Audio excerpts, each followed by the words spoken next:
ni Jose. Himuo kami magkanunayon o Maria. Ikaw ang kamikaw ng ato sa Bethlehem. Uban kami sa paglakaw o Maria. Ikaw ang inahan ni Jesus.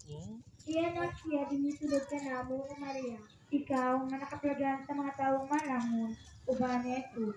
Hayag ang among kaluutan sa Gaganda, kapamilya no? kaniya o Maria. Ikaw ang nakablagan sa mga nagwalantay sa Nabnero, uban ni Jesus umuti. Mga buhi na handumanan ay tanang butang himo sa Dios dili ka namo o Maria. Ikaw nga dito sa templo. Tuloy kami sa pagpamalandong sa mga pulong sa Dios. Ay, ang Dili gaganda. sa among kasikasin o Maria. Ikaw nga nangita kang Jesus. Liguna kami Ay, sa gaganda pagpamita nila. siyang naong o Maria. Ikaw ang nakakaplag kang Jesus dito sa templo. Kada kami nato kaniya diha sa simbahan o Maria. Ikaw nga dinapit dito sa kana. Tabangi kami sa buhat, bisan unsay gisugo ni Jesus kanamo o Maria. Ikaw kan sang sabaka na ng puting ito. Pamamatiang kami sa pulo sa Dios aron tumano namo kini o Maria.